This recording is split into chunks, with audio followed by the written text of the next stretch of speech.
ஆர்யா வந்து ட்ரெய்லரை பார்த்த உடனே நீங்கள் பார்த்துருப்பீங்க. வேண்டாம், இந்த இதெல்லாம் வேண்டாம் ஆர்யா, நான் வேறு எங்கேயும் சொல்கிறேன். நான் எனக்கு உடனே வேறு எதுவும் வந்துச்சு, அது சென்சார் பண்ணிட்டேன் நான், sorry. Maverick Movies Private Limited presents in association with Prince Pictures Arya in Mr. Xல அடுத்ததாக வந்து ஃபிட்டிங்கான ரோல் அப்படின்னா இவர்கிட்ட இருந்து தான் நம்ம பார்த்து தெரிஞ்சுக்கணும். அண்ட் இந்த படத்தில் வந்து ஒரு வித்தியாசமான லுக்கில் இருக்கார். அகெயின் இந்த சூப்பர் கதைக்கு ஒரு சுப்ரீம் ஸ்டார் கண்டிப்பாக தேவை. The OG dude in the town. Let's welcome Sarathkumar அவர்கள்.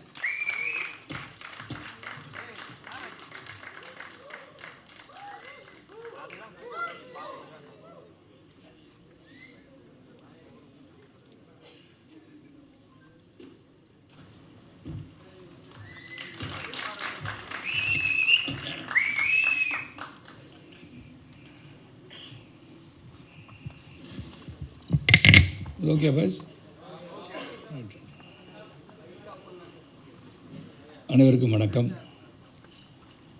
நான் ஏற்கனவே சற்று காலதாமதமாக இந்த விழா நிகழ்ச்சி துவங்கியதால் என்னை வந்து மனு ஆனந்த் சொன்னார், இந்த மாதிரி போயிட்டு ரொம்ப நேரம் பேசாதீங்க, ஜாஸ்தி வேணால் பேசுகிறேன்னா ஒரு 1 hour பேசுங்க, அதுக்கு மேலே டைம் எடுத்துக்காதீங்க, மற்றவங்களும் பேசணும்னு சொன்னார். ஏன்னா Arya is waiting to talk. அவர் சொன்னார், ஏற்கனவே சார் ஸ்பீச்செலாம் எழுதியிருக்கேன், ஒரு 1.5 மணி நேரம் அதை பற்றி பேச போகிறேன்னு சொல்லியிருக்காரு. கௌதம் அதுக்கு மேலே எல்லாமே சொன்னனால I thought I'll cut my speech short. ஆனால் இதில் வந்து இந்த மிஸ்டர் எக்ஸோடைய producers of course Venkatesh sir, Lakshman sir and of course Maverick and the technicians, இந்த வண்டர்ஃபுல் எடிட்டர் நல்லா எடிட் பண்ணி பேசிட்டு போயிட்டார். ஆஷுன் அதையும் எடிட் பண்ணி பேசிட்டார். அப்புறம் Arul, wonderful working with you, the entire team, cast, crew, எல்லா டெக்னீஷியன், உழைத்த ADs and all the people, costume designer எல்லாருமே. இந்த காஸ்டியூம் கூட டிசைன் பண்ணி மனு தான் கொடுத்தார் எனக்கு. அவர் மட்டும் காஸ்டியூம் டிசைனர் கொடுத்த க்ளோத்ஸை மாட்டிகிட்டு வந்திருக்காரு. அதுக்கெலாம் நம்ம அப்ஜெக்ஷன் தெரிவிக்கணும், அப்புறம் தெரிவிச்சுக்கலாம். ஸோ இந்த படம் April 17 ரிலீஸ் ஆக போகுது. இந்த படத்தை பற்றி few words I like to say. ஏன்னா இது அவசியம் நினைக்கிறேன். இப்போ அவங்க பேர் தெரில, அஃப்கோர்ஸ் ஃபாதர்ஸ் மிலிட்ரி ஆஃபீஸர்னு சொன்னாங்க. Really proud to be fighting for the country and being patriotic. இதில் என்ன, இது வந்து ஒரு பேஸ்ட் ஆன் ட்ரூ ஈவெண்ட்ஸ்ன்னு சொல்லலாம். அதுக்கு வந்து இந்த கதையை சொல்ல மனு என்னை வந்து பார்க்கும்போது அவர் சொன்னார், ரொம்ப நேரம் சொன்னார், கதை சொன்னார். நான் சொன்னேன், நான் என்ன பண்ணுறேன் இந்த படத்துலன்னு சொல்லும் போது ஒரு பேஸ்ட் ஆன் ட்ரூ ஈவெண்ட்ஸ், 1965 ஒரு நியூக்ளியர் டிவைஸ் காட் லாஸ்ட் அப்படிலாம் சொன்னார். கேட்கும்போது ஏதோ சுற்றுறார் போல இருக்கு, சரி நான் அந்த படத்தில் நடிக்க வைக்கிறதுக்கு ஏதோ சொல்கிறார் போல இருக்குன்னு நினச்சேன். தென் ரிசர்ச் பேப்பர்ஸ்லாம் இருக்குதுன்னு சொல்லி ஒரு 300 பேஜஸ்க்கு ரிசர்ச் பேப்பர்ஸ்லாம் வச்சுருந்தார். அது ஒரு 2-3 பக்கம் பார்த்தோன்னே சொன்னேன், yes Manu, I think is gone lot of work on this, research has gone into it like Prasanna said. ஏன்னா அது வந்து ஒரு பக்கம் நான் நிறைய படம் நடிச்சுட்டேன். நான் வந்து 172வது படம் நினைக்கிறேன் மிஸ்டர் எக்ஸு. அப்படி இருக்கும்போது பல படங்கள், பல கதாபாத்திரங்கள், தாத்தா வேஷம் தான் போடல, அதுவும் போட்டிருக்கேன். ஆனால் இது ஒரு வித்தியாசமான ரோல். ஏன்னா மனு என்ன நினச்சிருக்காரு, வயசாகிடுச்சு, ஒரு வயசாக காமிக்கணுன்றதுக்காக வெள்ளை முடி வெள்ளை தாடிலாம் கொடுத்து அவருடைய ஆசையை தீர்த்திட்டான்னு வச்சுக்கோங்க. ஏன்னா அவர் பொறாமை பிடிச்சவர் அவர் மனு. நான் வந்து பார்க்கணும் 4-5 கேர்ள்ஸோட உட்காந்த உடனே, சார் ஏன் சார் இங்கே உட்காந்துருக்கீங்க, அங்கே ஆர்யா வருவார். நாங்கள் சார் ஆர்யா மெதோ வருவார் சார், நான் அவங்க உட்காந்துக்கிறேன் சார்னு சொல்லி அவருக்கு பர்மிஷன் கேட்டு உட்காந்துட்டேன் நான். ஸோ இந்த படப்பிடிப்பை பற்றி சொல்லணும். இந்த பேசிக்கலி இங்கே வந்து அவங்க துரந்தரை பற்றி மென்ஷன் பண்ணாங்க. ஸோ இதில் lot of unsung heroes to protect the country. அது வந்து ஒரு பிக்சர் ஃபார்மேட்டில் மக்களுக்கு கொண்டு போய் சேர்க்கறதுக்கு வந்து not many people attempt these things. அந்த விஷயத்தில் மனுவுக்கு உண்மையிலே பாராட்டணும். 2023 துவங்கினாலும் பொறுமையாக அந்த படத்தை எடுத்து சிறப்பாக கொண்டு வரணும்னு நினச்சது தான். It's not easy talk to get all the cast and crew that been here. எல்லோரும் பார்த்தீங்கன்னா ஸ்டால்வர்ட்ஸ்னே சொல்லலாம். அந்த ஆர்யா வந்து ட்ரெய்லரை பார்த்த உடனே நீங்கள் பார்த்துருப்பீங்க. வேண்டாம், இந்த இதெல்லாம் வேண்டாம் ஆர்யா, நான் வேறு எங்கேயும் சொல்கிறேன். நான் இல்லை, எனக்கு உடனே வேறு எதுவும் வந்துச்சு, அது சென்சார் பண்ணிட்டேன் நான், சாரி. ஏன்னா அது மாதிரி ஃபிசிக்கெலாம் வச்சுட்டு வரும்போது லாட் ஆஃப் மோர் ஃபேன்ஸ் உங்களுக்கு ஃபாலோ பண்ணுவாங்க. ஆர்யா நீ சைக்கிளில் போகும்போது கூட ஃபாலோ பண்ண ஆரம்பிச்சிடுவாங்க. So it's really looking good. That's what it shows the dedication of artist. The actors வந்து மெனக்கடல் ஒன்று இருக்குது இல்லையா. இந்த கதாபாத்திரம் என்னன்னு சொல்லி மனு சொன்ன உடனே I think Arya's put a lot of efforts and so with Gautham Karthik.